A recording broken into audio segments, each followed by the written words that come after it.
जबलपुर के बरगी डैम में गुरुवार को क्रूज हादसा हुआ जिसमें 9 लोगों की जान चली गई, लेकिन कई लोगों को समय रहते बचा तो लिया गया।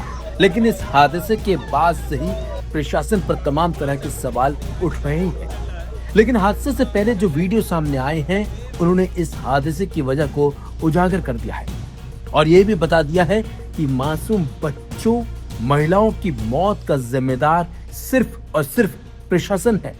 दरअसल हादसे से पहले की तमाम वीडियो सोशल मीडिया पर अब वायरल हो रही हैं।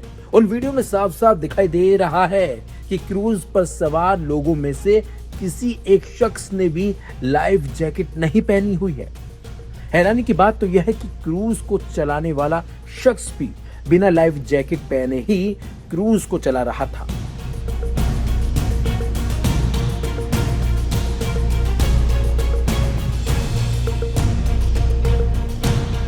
इसके अलावा भी एक वीडियो सामने आया जिसमें दिखाई दे रहा है कि क्रूज में लोग बैठे हुए हैं और तेज हवा की वजह से क्रूज लगातार अनबैलेंस हो रहा है। उसका बैलेंस लगातार बिगड़ता जा रहा है, लेकिन किसी को इसकी परवाह नहीं थी उस वक्त। इसी बीच एक और वीडियो सोशल मीडिया पर भयंकर तरीके से वायरल हो रहा है। इस वीडियो को लेकर दावा किया जा रहा है कि ये वीडियो हादसे से चंद सेकंड पहले का है।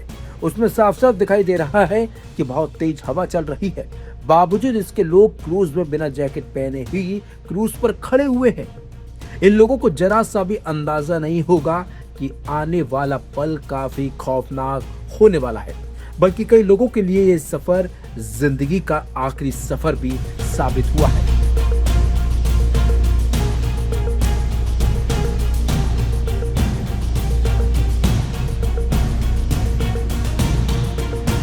इसी बीच कुछ लोगों ने खुलासा किया है। उनका कहना है कि क्रूज पर सिर्फ 2 लोग सवार थे क्रूज की तरफ से, जिन्होंने भी लाइफ जैकेट नहीं पहनी थी, बल्कि कई लोगों ने जो क्रूज पर सवार थे उन्होंने खुलासा किया है कि वो खुद चलती हवा के बीच क्रूज में नीचे गए थे और लाइफ जैकेट लेके आए थे, लेकिन जब तक काफी देर हो चुकी थी।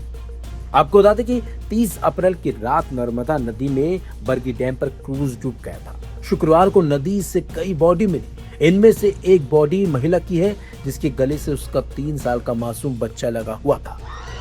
मां ने अपने बच्चे को बचाने की कोशिश में उसे अपनी लाइफ जैकेट में बांधकर सीने से चिपका रखा था, लेकिन दोनों ही जिंदगी की जंग हार गए। वहीं इस हादसे में जो बच गए वो इसे अपनी दूसरी जिंदगी मान रहे हैं। एक शख्स ने बताया कि जब बोट हिलने लगी थी तो किसी को समझ में नहीं आ रहा था कि क्या हो रहा है। चीख पुकार मच गई थी, नाव डूब रही थी और लोग मदद के लिए चिल्ला रहे थे, और लेकिन कोई दूर दूर तक बचाने वाला उन्हें वहां मौजूद नहीं था। इसी बीच खबर यह भी है कि जो लोग डूबने लगे थे उन्हें बचाने के लिए लाइफ जैकेट फेंकी भी गई थी, लेकिन तब तक काफी देर हो चुकी थी, क्योंकि जब तक लोग पानी में डूब चुके थे। इस हादसे की तमाम तस्वीरें और सोशल मीडिया पर वायरल वीडियो हो रही हैं, जिसे देखकर हर किसी की रूह कांप गई है। जिन लोगों ने इस हादसे को अपनी आंखों से देखा वो अभी भी सदमे में है। जिन लोगों ने अपनों को खो दिया उनके आंसू रुक नहीं रहे हैं। लेकिन सवाल यही है कि लगातार इस तरह के हादसे हो रहे हैं, बावजूद इसके प्रशासन नींद से जाग क्यों नहीं रहा है। सवाल बड़ा है, लेकिन एक और बड़ा सवाल यही है कि लापरवाही बरतने वालों के खिलाफ सख्त कार्रवाई कौन, कब, कैसे करेगा। वेव से वो ग्लास टूटा ना उसका क्रूज का, वो कांच पूरा आके फेस पे, सर पे काफी जगह लगा है, पैरों में मेरे। अच्छा, तो ये क्या बता रहे थे आपकी लाइफ जैकेट आप लोगों ने खुद पहनी? खुद पहनी। हम 3 लोग थे जिन्होंने आपस में जाके नीचे से निकाल कर लाए और सबको बांटा है। इनकी तरफ से स्टाफ कोई नहीं था कि जो जैकेट दे या कोई दे। ये हादसा किस वजह से हुआ? उस समय क्या आंधी तूफान? कुछ नहीं, तूफान बहुत तेज आया था, वेव्स काफी ऊंची ऊंची होने लग गई। तो क्रूज को वापस नहीं किया क्रूज था? वापस ही लौटते वक्त हुआ हादसा। वहाँ से जो हादसा वेव शुरू हुआ और कोशिश करते करते वहाँ तक पहुँचा है वो। अच्छा, अभी आपके परिवार के कितने लोग मिसिंग हैं? मेरा बेटा है 4 साल का, मेरी वाइफ मिसिंग है। आप दिल्ली से आए? हाँ जी। आपका नाम भैया? प्रदीप कुमार नाम है बस। ये अचानक तेज हवाएं जब चली तब माहौल बिगड़ा। हाँ, तो उस वक्त क्या स्थिति बन गई थी? कोशिश की आप लोगों ने? बहुत कोशिश, सभी कोशिश कर रहे थे। मतलब जब वो वेव्स बहुत तेजी से आके अंदर पानी घुसा है, 2 लहरें आई है वो अंदर घुसी है, फिर उसके बाद एक क्रूज झुका है इस तरफ और वेव और तेज आई तो उससे ग्लास टूट गए सारे, जिससे ये घूम पलट आपके गया। हिसाब से क्रूज में कितने लोग रहे होंगे? वो 50 लोग थे, करीब 50 से 60। हाँ, लाइफ जैकेट वगैरह सबने यूज की थी या फिर सब बांध चुके थे। मैंने खुद लाइफ जैकेट लोगों के हाथों में दी, ऐसे पहनो करके। खतरा मुझे लगने लग गया था कि कुछ होगा। यहाँ का लोकल स्टाफ लोगों ने लाइफ जैकेट सर एक ड्राइवर था, एक उसका असिस्टेंट था, वो कहाँ से देंगे? वो नीचे कोई स्टोर है क्या है इनका, वहाँ से निकाल के हम जैकेट लाए थे। कि जो यहाँ पे प्रबंधक ने बताया, लाइफ जैकेट्स तो थी, लेकिन आंधी तूफान आने वाला है, उसका मापक यंत्र नहीं यहाँ नहीं है। इतने बड़े डैम पे अगर मापक यंत्र नहीं है आंधी तूफान को देखने का, तो मैं तो समझता हूँ कि ये बड़ी आज एक घटना घटी है, इससे बड़ी दुर्घटना भी हो सकती है। तो डैम है इतना बड़ा, बरगी डैम, और सरकार को निष्पक्ष रूप से इस पर जांच कराना चाहिए। जो भी जवाबदार लोग हैं जिनके कारण ये घटना घटी है, उन पे जवाबदारी तय होना चाहिए। अगर इस प्रकार की सरकारी लापरवाहियों पे अगर चूक से अगर कई परिवारों के अगर शोक होगा, तो निश्चित तौर से मैं समझता हूँ कि ये एक सरकारी लापरवाही के कारण एक हत्या है, और केस दर्ज होना चाहिए जिन लोगों की लापरवाही के कारण ये घटना घटी है। साथ में ये कहना चाहता हूँ कि मृतक आत्मा को शांति मिले। शोकाकुल परिवार को मैं संवेदना व्यक्त करता हूँ, उनको शक्ति दे ईश्वर।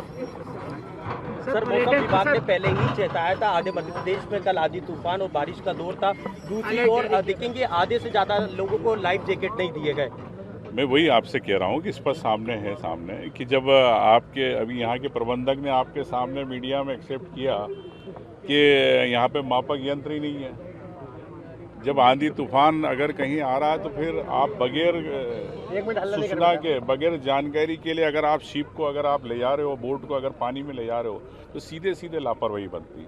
मैं समझता हूँ कि इसके अंदर सरकार, स्थानीय प्रशासन इस जांच को लेगा, और मुख्यमंत्री जी को इस पर तत्काल संज्ञान लेना चाहिए।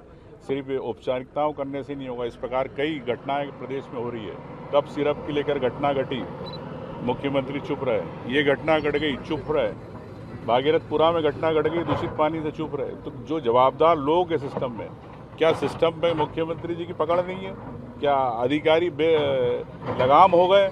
मैं समझता हूं कि इन सब बातों पर लेके मुख्यमंत्री को समीक्षा करना चाहिए, और इंसानियत के नाते प्रदेश की जनता हो, बाहर के कोई भी पर्यटक हो, उनके प्रति न्याय होना चाहिए। टूरिस्ट वहाँ पर सर मौजूद थे, वो साफ कह रहे हैं कि उनको लाइफ जैकेट दिया ही नहीं गया, और लाइफ जैकेट के दौरान ही वो बची और तभी वो घटना हुई है।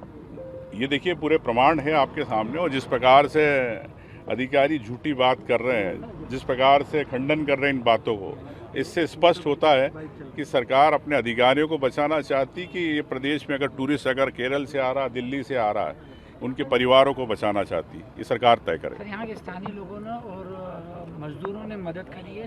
शुरुआत में उन्हीं ने लोगों को बचाया है। जो सरकारी रेस्क्यू की टीम थी वो बात। अब आपको पता है कि सरकार देर से जागती है और देर से आती है, कभी समय पे नहीं आ पाते। अगर मैं तो समझता हूँ कि घटना के पहले अगर ये सब चीज़ों की जितनी है कागज कार्रवाई या नियम कायदे अगर होते प्रॉपर, तो मैं इतनी बड़ी घटना नहीं होती। सर पर्यटन मंत्री कह रहे हैं कि हमें जांच के आदेश दे दिए हैं, जो भी जांच कार्रवाई की, जांच के आदेश दे दिए, लेकिन कब तक होंगे? क्या 24 घंटे में परिवारों को न्याय मिलेगा? जो मृतक परिवारों को, ये सरकार बताए।